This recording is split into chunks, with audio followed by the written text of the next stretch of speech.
여러분, 이런 경험 있으신가요? 친구에게 중요한 면접에서 떨어졌다고, 연인과 이별했다고, 또는 주식에서 돈을 잃었다며 힘든 내 실패담을 털어놓았는데 뭔가 그 친구 눈빛이 이상했던 적, 위로하면서도 묘하게 기분 좋아 보이던 그 표정, 스쳐 지나가는 미소를 본 것 같은 찜찜한 기분, 설마 내 친구가? 여러분의 직감이 틀렸을까요? 아니요, 당신의 뇌는 정확하게 감지했습니다. 당신의 친구, 당신을 걱정하고 있는 게 맞습니다. 하지만 동시에 당신의 불행을 통해 알게 모르게 뇌 속에서는 쾌락 물질이 뿜어져 나오고 있습니다. 우리가 인정하기 싫지만 실제로 존재하는 친구가 내 불행을 보며 느끼는 쾌감에 대해 심리학적으로 풀어보겠습니다. 그리고 영상 후반부에는 이런 친구를 구별해내는 방법과 솔루션 몇 가지를 알려드리겠습니다. 2009년 일본의 다카하시 교수팀은 흥미로운 실험을 진행했습니다. 실험 참가자들에게 그들이 평소 질투하던 라이벌이 불행을 겪는 시나리오를 들려줬습니다. 그 결과 우리 뇌의 보상회로와 관련된 선조체 영역이 활성화됐습니다. 이곳은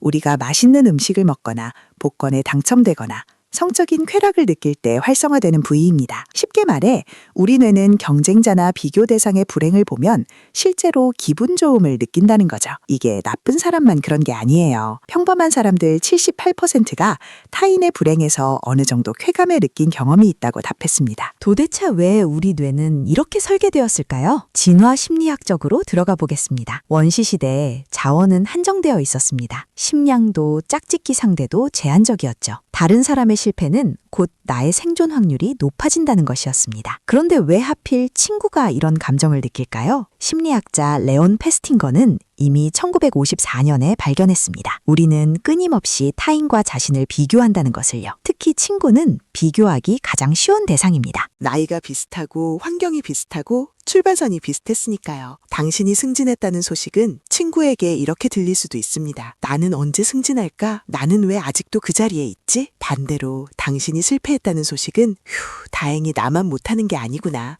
나는 아직 안전하구나. 내가 쟤보다는 낫구나. 라는 생각에서 오는 안도감과 은밀한 우월감입니다. 친구가 잘 되면 내가 뒤처진 것 같아서 상대적 박탈감이 올라갑니다. 반대로 친구가 힘들면 나도 나름 괜찮구나. 상대적 박탈감이 낮아지겠죠. 2021년 서울대 심리학과 연구에 따르면 SNS에서 친구들의 행복한 모습을 많이 볼수록 자신의 삶에 대한 만족도가 떨어진다고 합니다. 그래서 친구의 불행은 역설적으로 내 삶이 그렇게 나쁘지 않다는 위안을 줍니다. 질투는 인간의 자연스러운 감정입니다. 하지만 우리는 좋은 친구로 보이기 위해 이 감정을 억누르죠. 하지만 진짜 문제는 친구가 쾌감을 느낀다는 사실 그 자체가 아닙니다. 그 쾌감이 여러분의 인생을 어떻게 갉아먹느냐는 것이죠. 우리는 질투를 두 가지로 구분해야 합니다. 선망적 질투와 파괴적 질투입니다. 여러분의 그 친구는 지금 파괴적 질투 상태입니까? 자신의 성장을 도모하는 대신 당신을 끌어내려 자신의 심리적 수위를 맞추려는 상태 말입니다. 이런 친구에게 위로를 바라는 건 굶주린 하이에나에게 내 상처의 피냄새를 맡게 해주는 격입니다. 여기서 반전이 있습니다. 친구가 당신의 불행을 즐긴다는 건 역설적으로 당신을 자신보다 우월한 경쟁자로 인식하고 있다는 증거입니다. 하찮다고 여겨지는 사람에게는 질투와 같은 감정을 느끼지 않습니다. 그렇다면 우리는 이 심리를 어떻게 이용해야 할까요? 관계의 칼자루를 쥐는 마인드 스킬 몇 가지를 드리겠습니다. 첫째, 좋은 뉴스 테스트를 실행하십시오. 힘든 이야기를 했을 때의 위로는 가짜일 수 있습니다. 하지만 좋은 이야기를 했을 때의 반응은 진짜입니다. 당신에게 생긴 아주 작은 행운을 이야기해보세요. 그때 친구의 눈동자가 흔들리거나 화제를 급히 자신의 이야기로 돌린다면 그는 당신의 불행을 먹고 사는 에너지 뱀파이어입니다. 둘째, 취약성의 전략적 노출을 중단하십시오. 우리는 친해지기 위해 약점을 공유하라고 배웁니다. 하지만 자존감이 낮은 친구에게 약점 공유는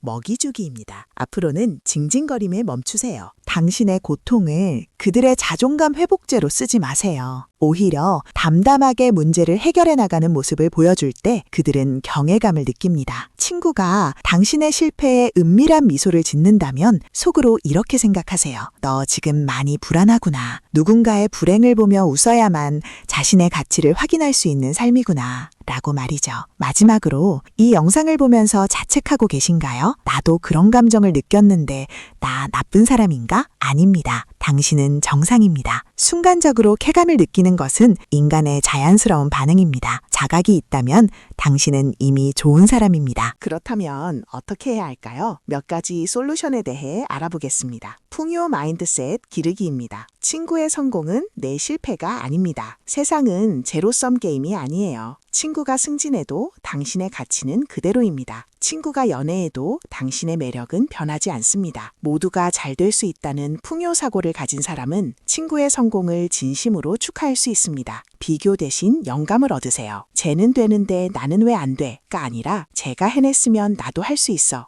라고 말입니다. 친구의 성공을 나를 깎아내리는 기준이 아니라 나도 할 수 있다는 증거로 활용하세요. 자신만의 가치 찾기를 해보세요. 타인과 비교하고 싶은 욕구는 자기 정체성이 약할 때 강해집니다. 나만의 강점은 무엇인가? 내가 정말 원하는 것은 무엇인가? 남의 기준이 아닌 내 기준에서 나는 어떤가? 자기 확신이 강한 사람은 타인의 성공에 덜 흔들립니다. SNS 사용 시간을 줄여보세요. 하루 종일 남의 하이라이트만 보면 내 삶은 초라해 보이고 남의 불행이 반가워질 수밖에 없어요. 일주일에 하루 SNS 완전히 끄기. 이것만으로도 마음이 훨씬 편해집니다. 그리고 누군가 당신의 불행에 쾌감을 느끼고 있다고 느껴진다면 거울을 보고 4초간 숨을 들이마시고 7초간 내뱉으세요. 그리고 스스로에게 말해주세요. 나의 가치는 타인의 시선이나 비교에 의해 결정되지 않는다. 나는 누군가의 비교 대상이 아니라 내 삶의 압도적인 주인공이다. 여러분의 불행이 누군가의 안주거리가 되지 않도록, 여러분의 성공이 누군가의 열등감이 아니라 영감이 되도록 스스로를 단단하게 지키십시오. 친구가 당신의 불행을 보며